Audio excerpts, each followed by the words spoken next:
Okay, Disney. Thanks to you, you woke up the superhero boom thanks to acquiring the rights of Marvel and making it big thanks to the Avengers. And because of that, many people are trying their best to keep up to keep up the superhero genre. I mean, look at it. During all those years, DC is trying their brand. Some TV shows are also doing their brand of superheroes. And well, uh, even anime is going strong with superheroes. With for example, My Hero Academia and One Punch Man. So, what do we got this year for Pixar? More superheroes! With the return of a 14-year-old franchise called The Incredibles. Well, people, I think the superhero genre will not die so easily. And I'm not asking it to die because I am thoroughly entertained by the whole genre. But I came up with this a little bit of a commentary because since we are a little bit on the era of superheroes, I think that it was a perfect opportunity for Brad Bird to return to that genre with The Incredibles, one of Pixar's best movies. So, as you can tell, I just came out from watching The Incredibles 2. A little bit of how can I say, my own personal experience with The Incredibles. It's not my favorite Pixar movie, but is indeed one of my favorites. I really, really like The Incredibles. At least the first movie. The first movie was entertaining. I liked the story. I like how, for something so lighthearted, it does took a little bit of characteristic and issues that are not very dark, but very adult approach to the superhero genre. I don't consider myself a little bit of a deconstruction, because if there's a better deconstruction of the superhero genre, there are other projects. The Incredibles is just one of those that it just have fun with the genre and goes along with it. Although to keep it a little bit more family friendly, they kind of added a little bit of touch of family morals or family analogies, but this time being, well, as you can see, superheroes at that point. And honestly, I do remember that ever since The Incredibles came out, people love it so much that there were a lot of finger crossings that we could hopefully get a sequel. It took them 14 years and we finally made it. Incredibles 2. Even though I kind of understand why it took that long. I mean, regularly Pixar movie takes like 4 years or so to complete. So you kind of understand the effort that goes through with it. And considering that Brad Bird was also doing some other projects, I think that the last Brad Bird movie I saw was Tomorrowland. And honestly, that was for those who didn't, I wrote my review from Facebook about Tomorrowland when I was on the Facebook era. But and rightfully, I'm gonna say this on the screen, saying that Tomorrowland was a little bit of a disappointing. It's a disappointment. I mean, it was a little bit disappointing. But not Brad Bird. Brad Bird, I do have high hopes to this guy. I mean, he created The Iron Giant, which is one of my favorite movies of all time. But enough about that. How was The Incredibles 2? I'll say this. It's one of the better Disney Pixar sequels I could ever imagine, because there's a lot of love and effort on it. The emotional part has been taken down, I gotta admit. It suffers a little bit of what people call it sequelitis. But I'm not the kind of guy who just look at the movie like a sequel. I just try to do what it deservedly so as the merit of a movie. And I was thoroughly entertained. I was entertained with how can I say, what was it, Incredibles 2? Sorry, I just kind of went out of my mind, I'll say, for a while. Because before I start making my review of The Incredibles 2, I have to talk about the short film that comes up with. Oh, but I have a side note just in case. Disney, Pixar, or any other of those movies, please stop with the production introduction, please. I don't know why you decided to always start the movie with the creators and the producers saying that, hey, we took hard work making all these movies and all this stuff. Don't do that, because you're gonna show clips of the movie and you're gonna spoil us.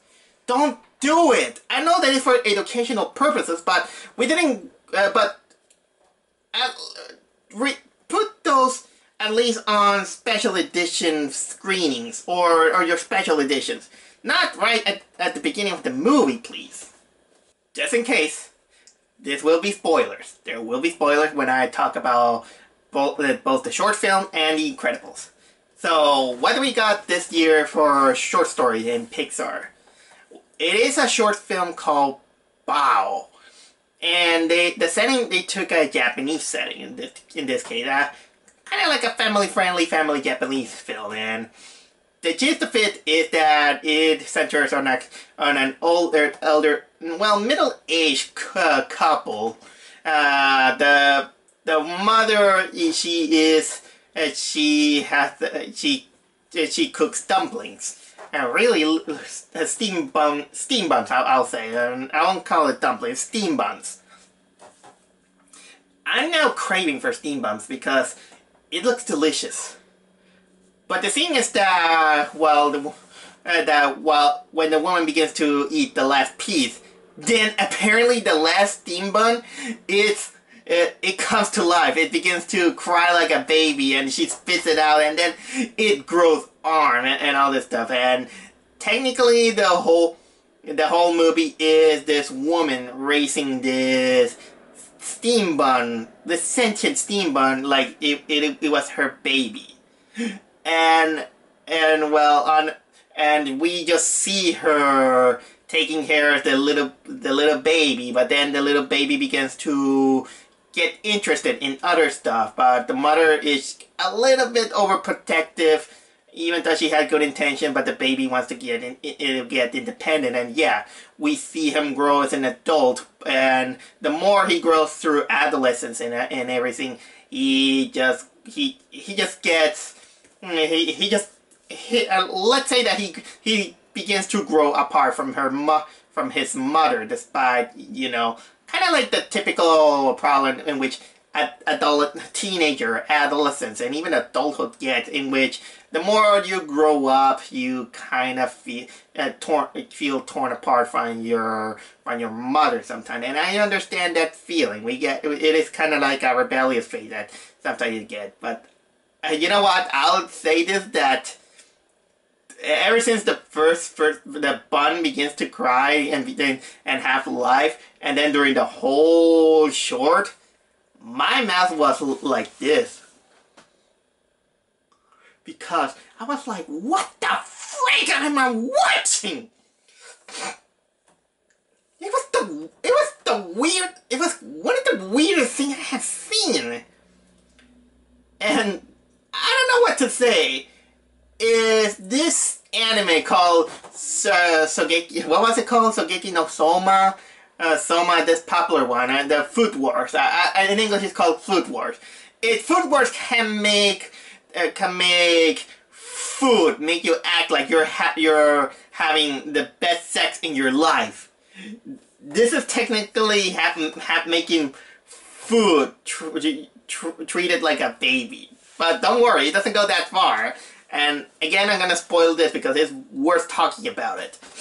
The thing is that, like I said, it goes through this to this teenager phase, and then goes to the adult phase, and yeah, the little dumpling even have wear glasses. He becomes a little bit more cold to the mother. He gets married with a bimbo, and he goes into a party until he decides to move out of the house. And we get a little bit of a weird but also heartbreaking moment in which the mother tries to prevent her son to move away, and the whole thing is heartbreaking until the mother, she finally snaps and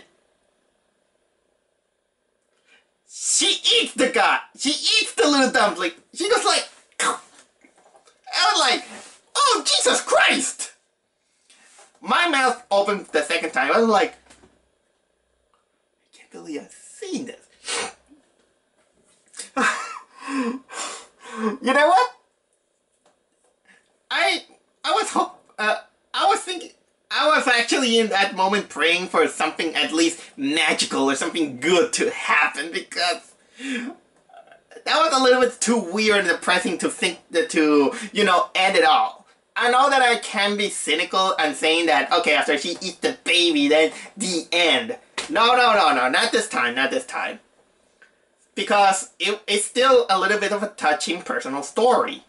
And, well, it is revealed, the mother becomes so very depressed that she can't get up from the bed. And then it is revealed that the son was actually real. The son, well, it wasn't a dumpling, but yeah, the head was, no, a steam bun. Why can I call it dumpling? Okay, it is a steam bun. The guy kind of had this steam bun like head, kind of like an anime character, let's say, with the glasses and everything. And the guy comes back. The guy comes back, and you can notice that is the reason is both because he felt guilt, and you can see that the father, who I was wondering why he disappeared during the whole sequence, he kind of forced him to make up to his mother. And then it becomes touching, in which both becomes to make peace with each other. They share I think it was an empan. I think it is those Japanese bread that you share, and they're pretty good, just in case. So it becomes very touching, and at the end, they are now like a family. The mother begins to teach her son, and also the bimbo that he got married. It began to teach them how to create the steam buns. And again, it makes me crave for steam buns. I don't know where to get it. You know what? I'll do this. I'll probably go to a Mitsuwa market and see if they have one, because I'm now craving for steam buns. But I had to talk about this short. The short is called Bao, just in case. But it was so weird. And now you might probably want me to hear me out what about The Incredibles 2. So yeah, it's time for that. If you like the first Incredibles, there's no doubt that you're gonna like The Incredibles 2, because the touch, the style, the voice actors, the humor, it's still there. It's still there. It doesn't lose too much from the first one. A little bit the emotions, because it how can I say, it is typical on sequels that you get used to the format, that when something springs out from an original format, you in your mind probably you will think that it's not that good as I expected, because in a way the element of surprise of seeing something new kind of disappear. You're already on the road, and you'll feel familiar with the things that are happening. And even when they are parts that it feels so familiar, you're not gonna get the same excitement of surprise that you got from that. Some people will call it a disadvantage. for me, it more than a disadvantage. I will call it mostly as a phase. It's a phase that we always go. That every time we see something new, we get excited. But when we are in the middle of the road and we still want to continue on for new stuff, we get those familiar feelings, and it's not gonna be as big as it is. But as long as the road is enjoyable enough and we are open to it, I think that's what matters. Even though sometimes you get rocky roads sometimes, or you might find something uglier than what it is. I mean, every road has different kind of branches, let's say. And it is a good thing that The Incredibles, that path of sequel, is not bad. It's actually really entertaining. So anyway, the movie takes place right after the first one. In the first one, it kind of ended up with a joke in which the what was it called, the Parr family, our protagonist family, they're suited up for more superhero action, and they're gonna defeat this villain, which he calls himself the Underminer. So the movie takes place right after that moment. Well, we got this kick-ass action scene, but unfortunately the Underminer escapes, and well, because of the damage that superheroes do, the family, they are, I'm not gonna say they're arrested. Well, they're detained, and they have to go through all this political stuff, and they have to move out and all this stuff. Yeah, move out on all this stuff. So technically, the family are now stuck because if you remember the events of the first movie, the law passed down that superheroes are now illegal. Using powers are illegal, and they can't save anyone because, well, the property damage, psychological damages here and there, which is kind of, which, when you think about it, it's kind of stupid because because supervillains doesn't need the law to use their superpowers. And come to think of it, if the movie takes place after the Underminer, I remember that there's a PlayStation game called Wrath of the Underminer. Does that mean that this game is no longer canonical? People from Disney, I kind of want to give you a little bit of a tip. Watch where your product is going. I mean, sometimes people out of passion create some official stories that is not necessarily on a big screen. Probably a good story that could be canonical come out from a video game. I mean, what? So what had happened? That's a little bit of a nitpick. Okay, but the real plot is this. They're moving, they don't know what to do because, well, they're still unemployed, they have to think about the children and all this stuff. But a little bit of a bright spot happened when they meet this guy named, what was it, Wilson Dever, played by Bob Odenkirk. What was it, Bob Odenkirk. I don't know who this guy is, but for some reason I thought he was Curtis Armstrong, but no, he wasn't that. But the thing is that this guy, he's a promoter. He's a promoter because, well, what happened is that, remember the old guy from the Incredibles, the old guy who supported Mr. Incredible for everything that he does and all this stuff. Well, he quit. He got his last job, and now the Incredibles have nowhere to support their superhero activity despite being illegal. So they meet this guy who is a businessman, a promoter, but unlike many other people, he just wants to put the superhero back in business. He just wants to abolish the law, but for this, he how can I say? He tells our main protagonist, let's say Mr. Incredible, Elastic Girl, and Frozone, to build up little by little the trust of the people by making heroic deeds, but in a more, how can I say, business way, let's say, promoting well, saving where they should be, and of course for this marketing strategy, he puts Elastigirl as the head promoter. He's the one who's gonna do all the superhero business. And that kinda is a little bit bad for Mr. Incredible, her husband, because let's say that this guy is a little bit of an egotistical guy.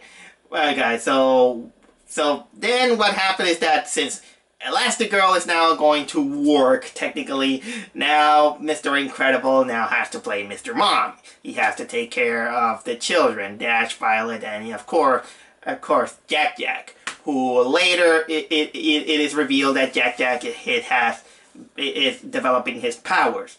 Well, not just one power, many powers. Something that it was revealed in the first movie, almost by the end of the movie, but now that I remember, the family never saw Jack using those powers. It is recently on that movie when they finally realized that he can use more than one power. I'll get to that. So technically, again, like I was saying, the movie then somehow plays out like a Mr. Mom scenario, in which we have a father taking the housekeeping business while the mother takes the job. A little bit of a kind of like a feminist agenda movie. But that's what I thought at first until I decided that no, I should remove that SJW mentality that sometimes want to poison my mind.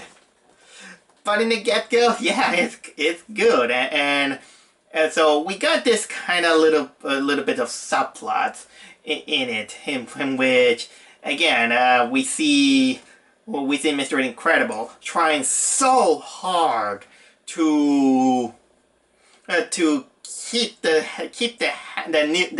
new house around, taking care of the children, and mostly you can see that, well, he does it out of love because he generally loves his family. You can see that he also had a little bit of a pride that he felt that is hurt, because somehow he just kind of felt that his wife, Mrs. Incredible, did she just kind of think that, oh, you can, you think you can do it? No, I can do it. I can show you that I can do it. But in a way, he fails, but not miserably like all these kind of comedy. No, you see him that he is competent enough, and sometimes when he fails on something, he tries to find a way to solve the problem. Like, for example, with his son Dash, I mean, he's been shown that he can't help him on doing he can't help him, or having difficulties on helping him on doing the math homework. And that is until when he finds the time, he decides to study math so he can have an early morning homework tutorial to him with the things that he learned. But of course not, and yeah, he's also trying to figure out what to do with Jack, which later it is revealed that well, normally people have one kind of superpower. Jack is one of those rare cases in which he can display lots of power. He is known as a polymorph. What kind of powers does he have? Okay, well, let's say, I mean, he can turn into a monster. He can he can turn into a fireball like the Human Torch. He apparently can travel into other dimensions, and what else? He can shoot fire from him. He can shoot laser from his eyes. He can multiply, so on. He had so many powers. Jeez, this is kind of like This is kind of like a Gary Stu, but in the making, I'll say. But probably I'll say that I kind of also feel for the subplot of the teenage daughter, Violet. I gotta admit that probably Violet is my favorite character.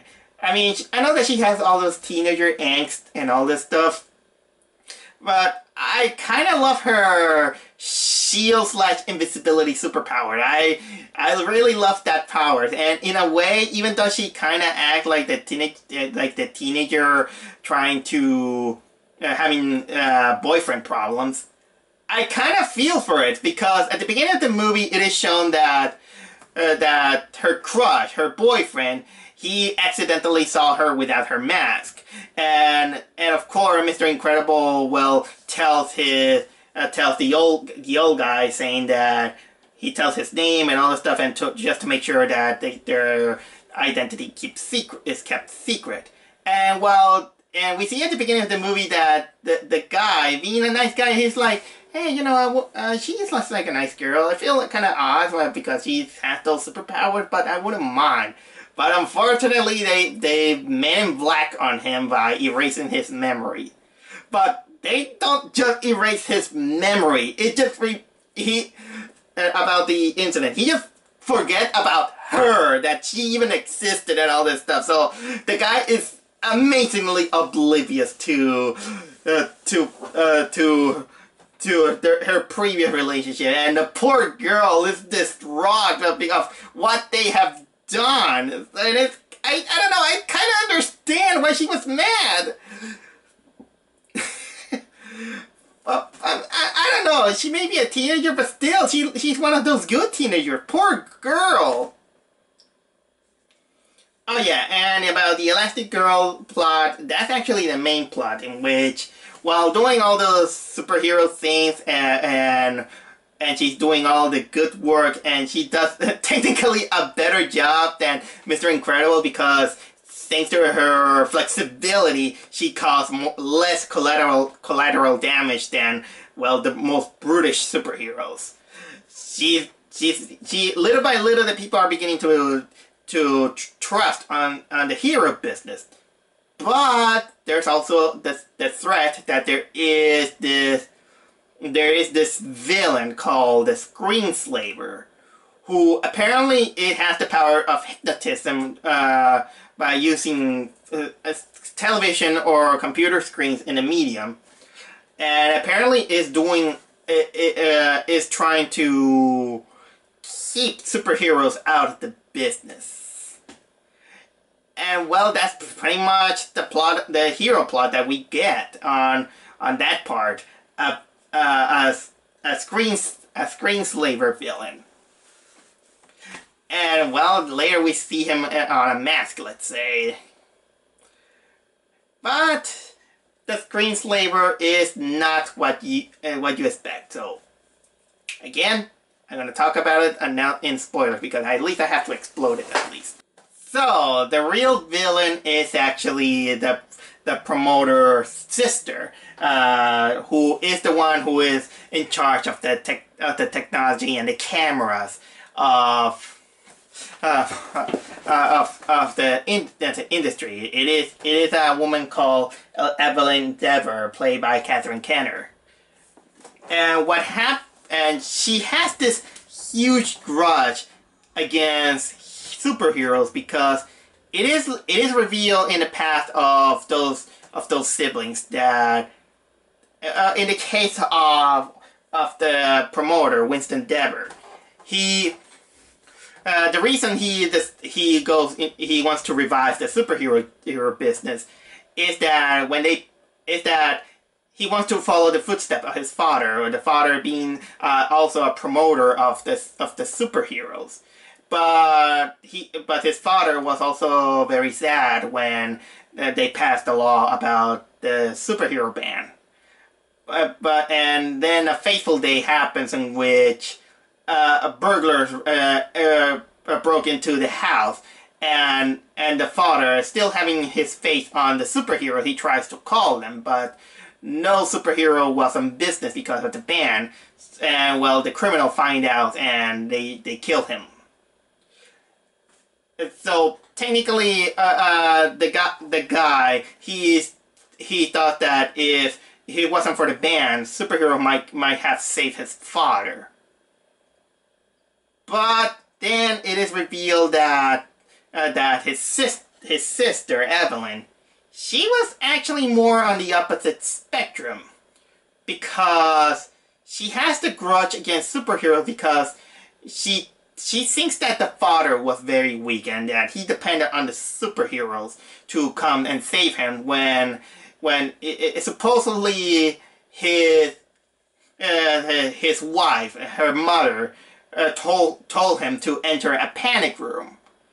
And yeah, the tragedy happened. The mother dies a month later out of heartbreak and all this stuff. And so I don't know why she has to blame superheroes. That's why I also nitpick out of it. Why does she have to blame the heroes? Because the superheroes didn't do shit. Well, technically, yeah,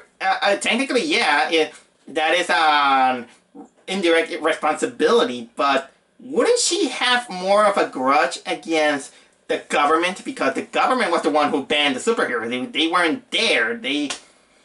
Because of that stupid ban, that thing wouldn't happen.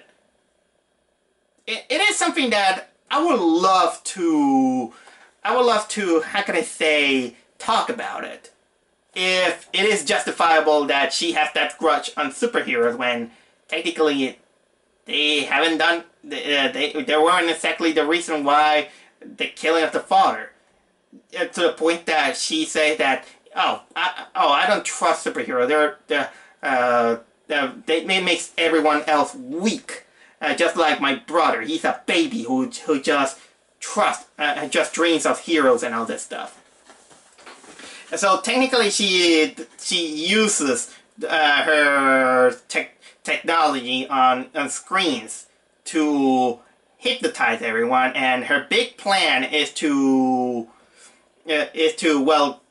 make everything go smoothly for a while in order to round up even all the superheroes who were in hiding, and then on the big event on a yacht, they're gonna be hypnotized to attack civilians in order to ruin the reputation of superheroes and keep them illegal.